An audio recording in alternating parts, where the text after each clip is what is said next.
Hey guys, I'm going to give you a very realistic view on what a survival kit is. I know there's a lot of guys out there, and believe me, there's absolutely no wrong way to put together a survival kit. Everybody has their own preferences, everybody lives in a different geographic location.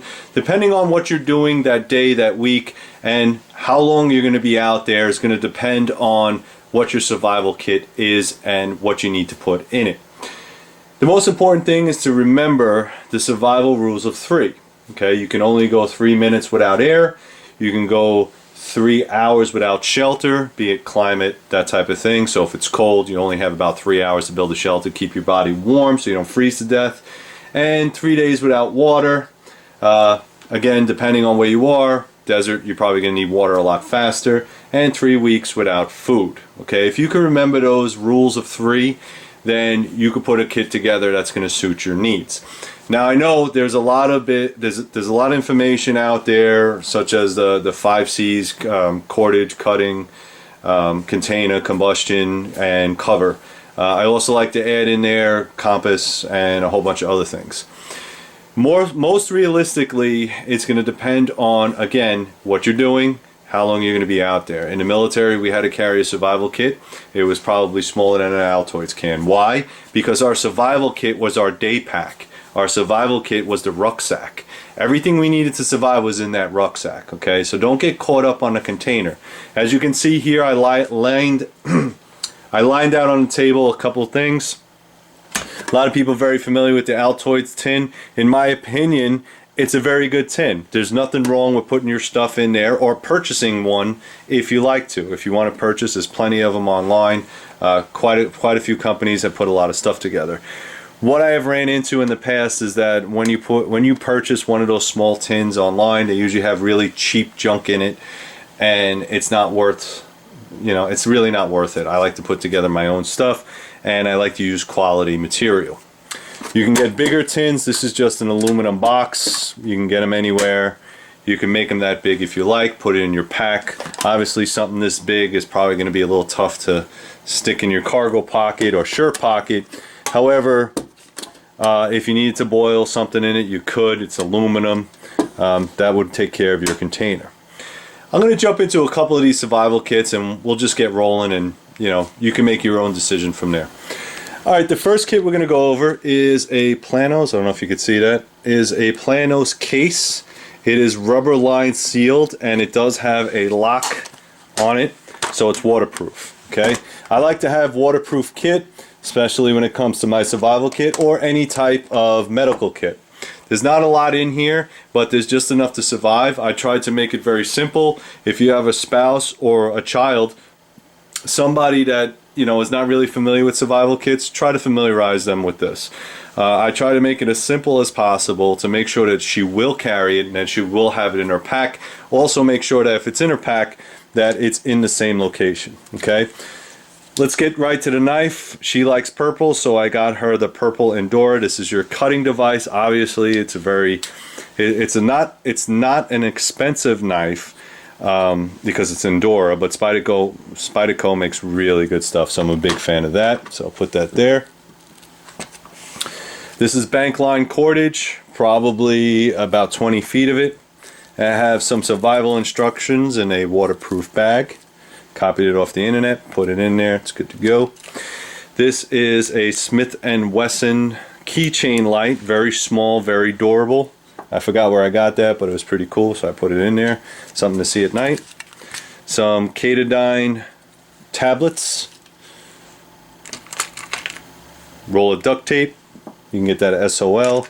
This is a Suunto compass, ruler, and temperature gauge. Alright, very simple. Like I said, try to have at least one way of navigating if you're not familiar with the woods and you don't know how to navigate. Compass comes in really handy.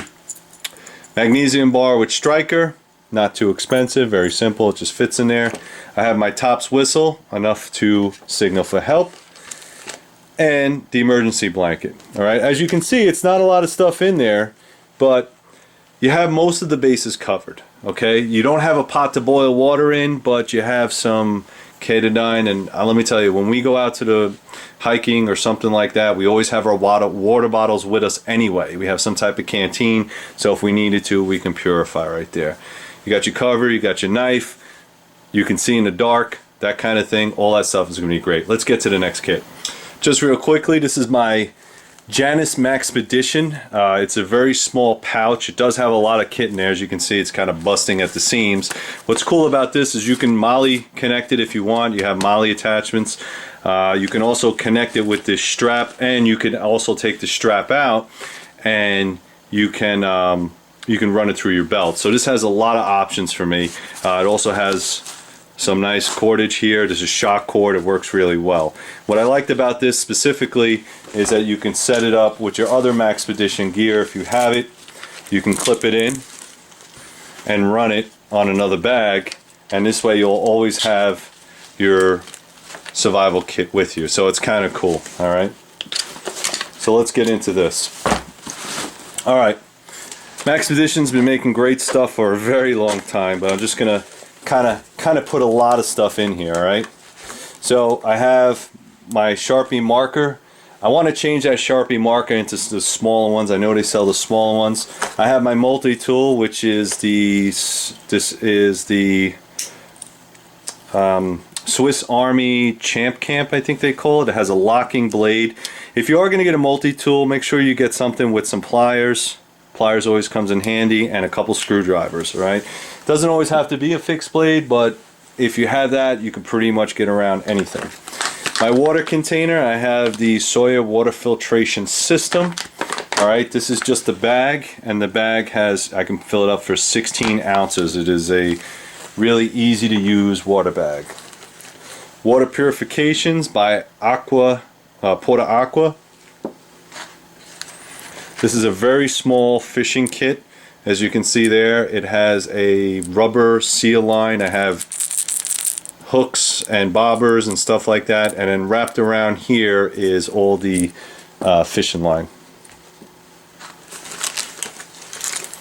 Flashlight, battery, and flashlight. All right, this is the ProTac 1L.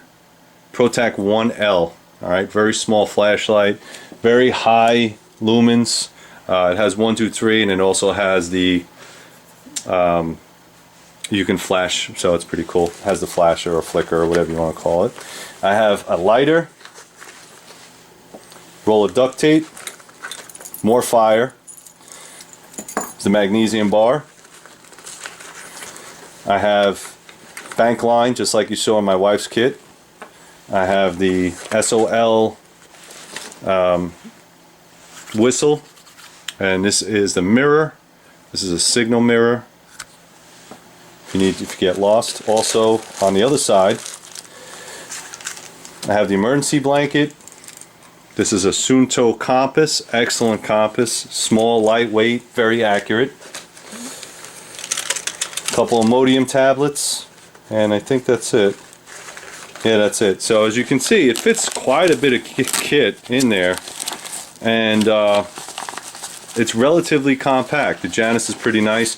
I do recommend, if you're going to carry something, like I said, make sure you know how you're going to carry it. This has multi options, which is why I carry it a lot. The patch does not come with it. You have to buy the patch. Now let's go to Big Daddy. I'll talk to you in a minute. Alright, let's talk large survival kits. The reason that I built this is basically because I had another Versa pack, which I truly do love. I love these Versa packs. If you saw my other video about my get home bag, you know that I have the Mongo. I think this is just the regular size. It has one container, one pouch on one side. Has enough kit in there to pretty much last me probably more than 72 hours if I needed to push it. Obviously, this type of kit is something I would consider more like an EDC or a get home bag or something more along the lines of a quote-unquote survival kit.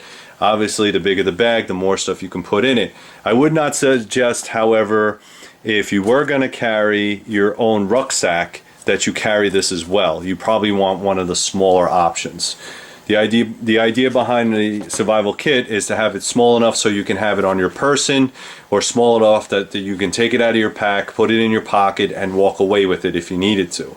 The rucksack then becomes obsolete if you don't need it or you can't use it, and then you have something on your person at which you can survive. That's what's great about survival kits. You can make them as small or as big as you want.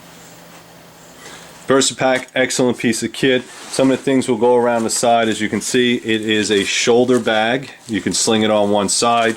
It does have a carry handle, and you can strap it to your waist as well, so it keeps it from flopping. Most people call this like a level 1 kit, something like that. If you were in an emergency situation and you had to grab this, you would be well above anybody else's emergency preparedness. Okay, a couple things. I always try to carry a fixed blade with me. This happens to be my Mark I Scout. This is the hunting knife that I always use, so I always have it handy. Of course, you guys know that I make blades, and you can always go up to the website and check it out. This is my container. Clean canteen, can't beat that. It's 40 ounces, and as you can see, it's absolutely brand new. I didn't change anything, I just kind of put it in there.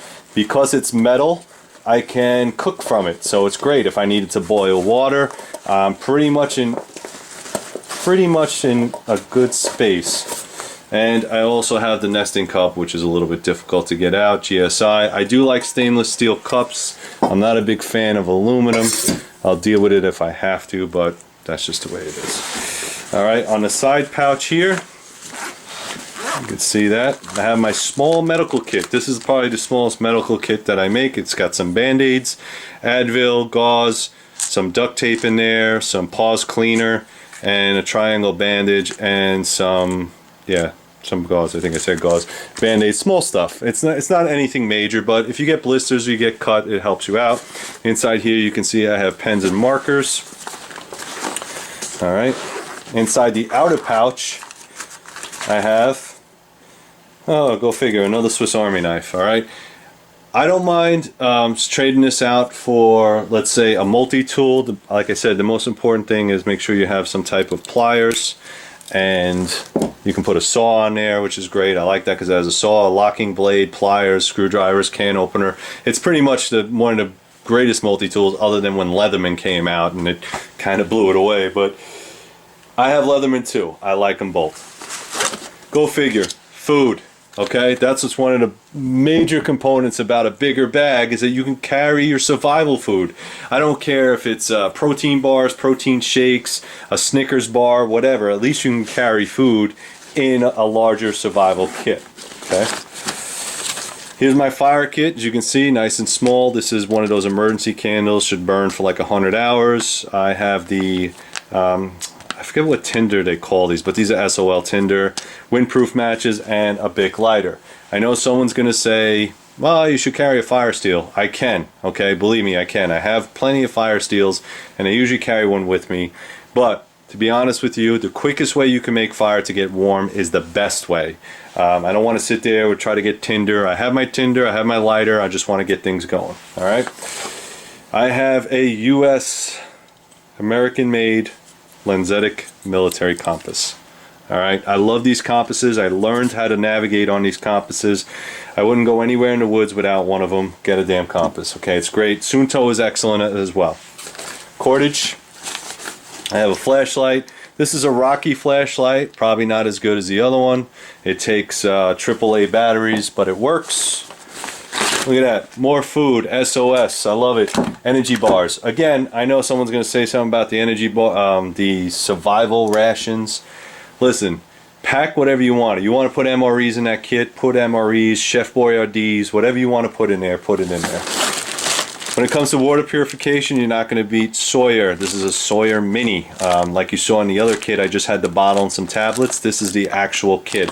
Super, super lightweight. I highly recommend this if you're going to go camping or hunting or anything. You go out there, make sure you carry one of these kits. They're relatively cheap and you can find them online. Survival Bivvy. This one is made by SOL. This is an escape bivvy. I have one of these in pretty much every one of my kits.